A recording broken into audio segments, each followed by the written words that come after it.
Hey, last insight of the week, number 5. By the time you guys are watching this, I should have had my hospital date and will be recovering, so I sort of left that out there until now. But yeah, there may not be insights next week. We've got to see how we go. I might just do some live. It's section 124 is next week, so it's one long section. Really beautiful though, because it talks about the Nauvoo temple, and actually the story really is found in Saints. So go read Saints about it, because it is a beautiful, beautiful story, how they turn that swampy marshland, even though they have still much to learn, and build a really beautiful temple, and so much awesomeness happens in that time. It is a blessed time before they get run out again, unfortunately. But in that time, at Nauvoo, beautiful. So go read that in Saints, because it's really cool. But yeah, do section 124. It is good. I may take a break on that one. We'll see. Okay, but for now, we're in section 123, verses 13 and 17. Although read the ones in between too, just that, we'll try to keep this short. So, this is sort of ending up. This is the ending of the letter in this particular area. Remember, I said that if you want to read the whole letter, and I highly recommend that you do, Joseph Smith Papers. The website has it on there, and I can link it on Facebook. Sorry, I can't link in the other places, but you'll find it. Google it, you'll find it. There may be links from the Come Follow Me manual digitally, but yeah, totally worth it. Alright, so this is the duty of the saints. And it sort of lays out in the first few verses, that take down all the wrongs that are happening, even if they don't get defended, like we just talked about being defended. Even if we don't get defended or corrected or righted in this world, it is important to note all these wrongdoings down, these false accusations, these atrocities down, write them down, note them down, because they will be sorted in the world to come, and it's important to have a record of them. So if that's happening in your life, write it down, because it might not get fixed in this life, and you can keep fighting for it to get fixed in this life, but it might not. But it will be noted, so write it down. Keep a record. We're told so many times, keep a record, keep a record, keep a record. So do that. However it is, write it down, record it. I don't know. Whatever works for you, but record it somehow. Anyway, verse 13 says, "Therefore, that we should waste and wear out our lives in bringing to light all the hidden things of darkness, wherein we know them, and they are truly manifest from heaven." Verse 15 has a good line, says, "Let no man count them as small things." And then in 16 talks about a ship is benefited, from a very small helm in the time of a storm. So you just need one little thing to keep it straight, right? Well, it'll get there. He's pointing out that it'll get there. But anyway, in 17, "Therefore, dearly beloved brethren, let us cheerfully do all things that lie in our power, and then may we stand still, with the utmost assurance, to see the salvation of God for his arm to be revealed." And that's really hard to do, is to do everything in our will and then just stand still. Just leave it.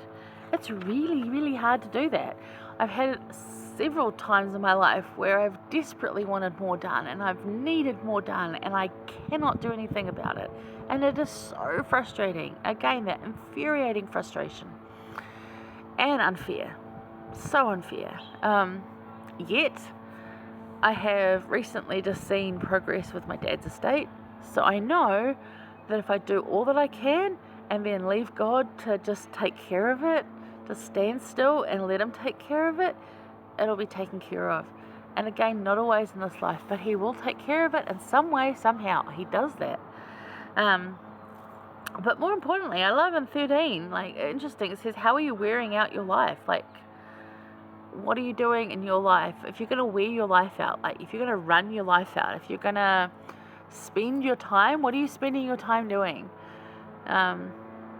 Is it, we have to have rejuvenation time, of course, always. You cannot spend 24/7 serving others. We need sleep, rest, food, all that kind of stuff. But in those moments where you're wasting time, or not using the best of your time, are you wearing it out, right? Are you wearing it out in a good way? Are you living it out in a good way? Interesting. And why is it better to do things cheerfully? So let's focus on that. Why is it better to wear your life out cheerfully? If you're gonna live life anyway, right? So why is it better to do it cheerfully? Don't pretend cheerful, choose cheerful, choose joy. If you are going to do the things, do them cheerfully.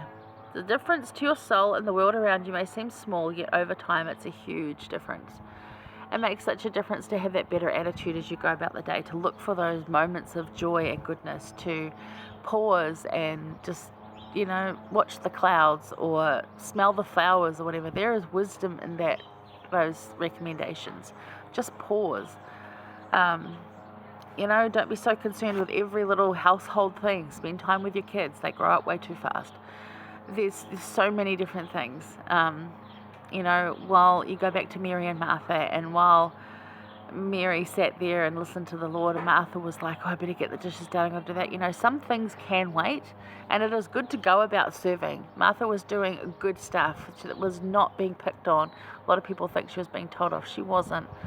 It was just about picking the moment, and in that moment, like if President Nelson came over or if Jesus Christ came over to hang out for dinner, are you going to be like, oh, well, you keep talking, I'm just going to clean up the kitchen? You're like, no, mate, the kitchen can wait for weeks, right? It'll wait.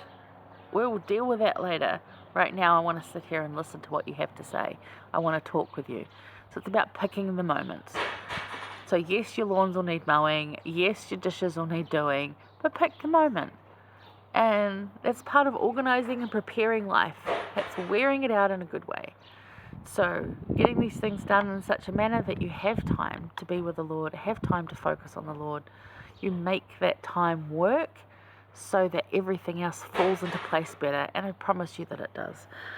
Elder Uchtdorf, I've used him 3 times this week. Good quotes. He said, He created us to have joy, so if we trust Him, He will help us to notice the good, bright, hopeful things of life. And sure enough, the world will become brighter. So if you're feeling that the world's a little dull right now, because I certainly am, I noticed myself last night that I muted the news about 6 times because I'm just like, no, I don't want to hear that. I know it's happening, but I don't want to hear it. There's nothing I can do about it. I need to look for the bright, cheerful things. I need to come and sit outside today instead of inside, to be in the sun for a bit. I've got to make a special sandwich for lunch with a bit of extra, sauce I like, and it just all those little things will really help you center yourself. Of course, I will endorse meditation, mindfulness, grounding, all of that. It helps you find your place with Christ. It helps you feel His presence. It helps you bring Him near to you so you don't feel like there's a pavilion covering or that you're lost without compass. It keeps you grounded. It keeps you with Him no matter what's going on. But it's in looking at those little things and breathing and taking that time to just talk with Him and be with Him, have that date with Him, have that time. So yeah, that's my thoughts there. Yes, we're over time, but have a really good week.